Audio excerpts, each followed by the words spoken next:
Welcome to మాలిన్ kitchen. ఈ రోజు అయితే మనం బ్రెడ్ ఆమ్లెట్ చేసుకున్నామండి. చాలా హెల్దీదండి. ఇలాగే మనం బ్రేక్ఫాస్ట్ తింటే చాలా బాగుంటుంది. చూడండి, తప్పకుండా వేడిగా ఉంది. పిల్లలు కూడా బాగా ఇలా చేసి పెడితే చాలా బాగా తింటారండి. బ్రేక్ఫాస్ట్ అయితే బాగుంటుంది. మనకు చాలా హెల్దీ అయినది. మీరు తప్పకుండా ట్రై చేయండి. ఈ రెసిపీ నచ్చితే లైక్, షేర్, కామెంట్, సబ్స్క్రైబ్ చేయండి. మర్చిపోకండి. మీ ఫ్రెండ్స్కి షేర్ చేయండి. వీడియో చూడాలంటే నోటిఫికేషన్ ఆన్ చేసుకోండి. వీడియో అయితే పూర్తిగా చూడండి. వీడియోలో ఎలాగుందో అలాగే చేయండి. బ్రెడ్ ఆమ్లెట్ అయితే అద్దరిపోతుంది. బాగా చూడండి. Thank you. తీసుకోవాలండి. మనం ఎప్పుడు తినాలనుకుంటే అప్పుడు మనం బ్రౌన్ బ్రెడ్డే తీసుకోవాలండి. గోధుమని ఇవే హెల్త్కి మంచిదండి. నేనైతే 2 తీసుకుంటానండి. 2 తీసుకున్నానండి. నేను 2 ముక్కలు తీసుకొని ఇప్పుడు మనం బ్రెడ్ ఆమ్లెట్ చేసుకుందాం. ఇప్పుడు మనం 2 గుడ్లు అండి, 2 గుడ్లు తీసుకోవాలి. చూడండి, మన ఇష్టం అండి. ఒకటైనా తీసుకోవచ్చు, 2 తీసుకోవచ్చు. ఇప్పుడు మనం పగలగొడదామండి. చూడండి, ఇందులో వేసుకున్నాను నేనైతే గుడ్డు పగలగొట్టి. అలాగే మనం కొద్దిగా చిటికెడు సాల్ట్ అయితే వేసుకోవాలి. వేసుకొని మనం చెంచా అయినా ఫోర్క్ అయినా తీసుకొని బాగా చిలకాలండి.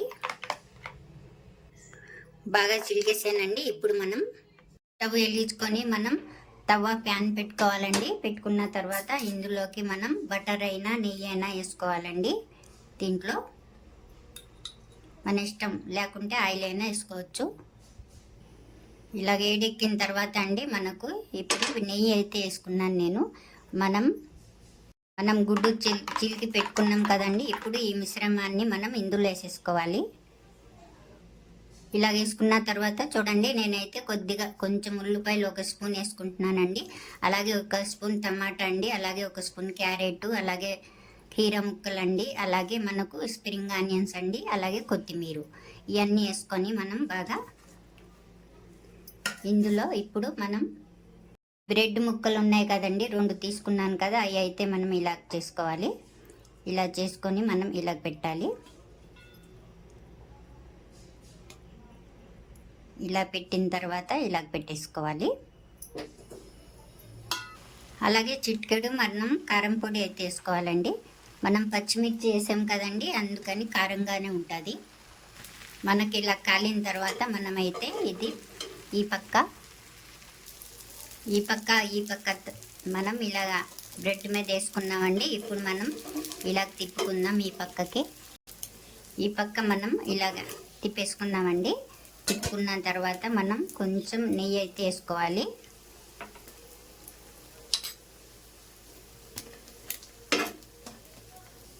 ఈ పక్క మనకు కాలిందండి, మనం మళ్ళా ఆ పక్కకి వేసుకుందాం. ఇలా వేసుకోవాలి.